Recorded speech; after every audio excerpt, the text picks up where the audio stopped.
লেবাননের সংঘাত পুরো বিশ্বে বিপর্যয় ডেকে আনবে বলে সতর্কবার্তা দিয়েছেন জাতিসংঘ মহাসচিব। বুধবার জাতিসংঘের নিরাপত্তা পরিষদের বিশেষ বৈঠকে লেবানন পরিস্থিতি নিয়ে উদ্বেগ জানান বিশ্ব নেতারা। ইসরায়েলের কার্যকলাপকে আন্তর্জাতিক আইনের প্রতি উপহাস আখ্যা দিয়েছে চীন, তবে তেল আবিবের আগ্রাসনের পক্ষে সাফাই গিয়েছে যুক্তরাষ্ট্র। কূটনৈতিক সমাধানই মধ্যপ্রাচ্যে শান্তি ফেরানোর একমাত্র উপায় বলে একমত বিশ্ব নেতারা।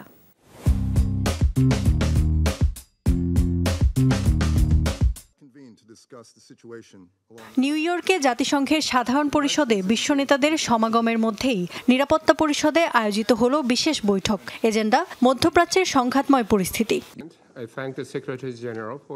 গাজার পাশাপাশি এখন নতুন উদ্বেগ লেবানন। যে কোনো মূল্যে থামাতে হবে যুদ্ধ, একমত জাতিসংঘের সদস্যরা। কূটনৈতিক সমাধানই একমাত্র পথ বলছেন নেতারা। এরই মধ্যে যুক্তরাষ্ট্রের সাথে আলোচনার ভিত্তিতে 21 দিনের যুদ্ধবিরতি বাস্তবায়নের পরিকল্পনা সাজাচ্ছে ফ্রান্স। গেল কয়েকদিন ধরে লেবাননে 21 দিনের একটি অস্থায়ী যুদ্ধবিরতি কার্যকরের বিষয়ে আলোচনা করছে ফ্রান্স।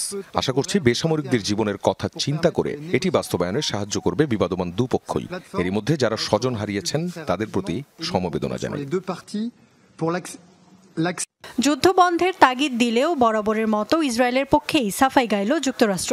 বেসামরিক হতাহতের ঘটনায় সমবেদনা জানিয়ে এই পরিস্থিতির জন্য হিজবুল্লাহকেই দায়ী করল ওয়াশিংটন।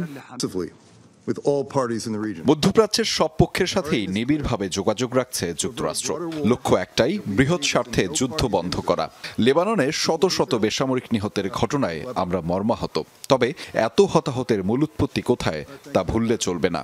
হিজবুল্লাহর হামলার কারণেই তৈরি হয়েছে এই পরিস্থিতি। ইসরায়েলের আত্মরক্ষার অধিকার আছে। বৈঠকে ইসরায়েলের কড়া সমালোচনা করেন চীনের প্রতিনিধি। তেল আবিবের কার্যকলাপ আন্তর্জাতিক বিচার ব্যবস্থা ও আইনের প্রতি উপহাস, এমন মন্তব্য করেন তিনি। এই মুহূর্তে আরেকটি যুদ্ধের ভার বহন করা সম্ভব নয় মধ্যপ্রাচ্যের পক্ষে। যখন সেখানে শান্তি ফিরিয়ে আনতে আলোচনায় বসেছে বিশ্ব নেতারা, সে সময় যুদ্ধ আরো বাড়ানোর সিদ্ধান্ত নিয়েছে ইসরায়েল। এটি আন্তর্জাতিক আইন ও বিচার ব্যবস্থার প্রতি উপহাস ছাড়া আর কিছু নয়। লেবাননের সংঘাত পুরো বিশ্বের জন্যই ডেকে আনবে ভয়ঙ্কর পরিস্থিতি, সতর্ক করেছেন জাতিসংঘ মহাসচিব অ্যান্তোনিও গুতেরেস।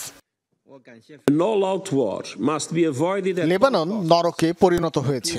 যে কোনো মূল্যে মধ্যপ্রাচ্যে সব ধরনের যুদ্ধ এড়ানোর চেষ্টা করতে হবে, নইলে পুরো বিশ্বই বিপর্যয়ের মুখে পড়বে। লেবাননকে আরেকটি গাজায় পরিণত হতে দিতে পারে না বিশ্ব। 2006 সালে ইসরায়েল হিজবুল্লাহ যুদ্ধের পর নিরাপত্তা পরিষদে গৃহীত রেজুলেশন 1701 এর বাস্তবায়ন এই সংঘাত থেকে উত্তরণের পথ বলে মনে করছেন অনেকে। ওই রেজুলেশন অনুযায়ী লেবাননের দক্ষিণাঞ্চলকে সশস্ত্র গোষ্ঠীমুক্ত রাখতে দেশটির সেনাবাহিনীকে সাহায্য করবে জাতিসংঘের শান্তিরক্ষী বাহিনী। ইফাদার খন্দকার, যমুনা নিউজ।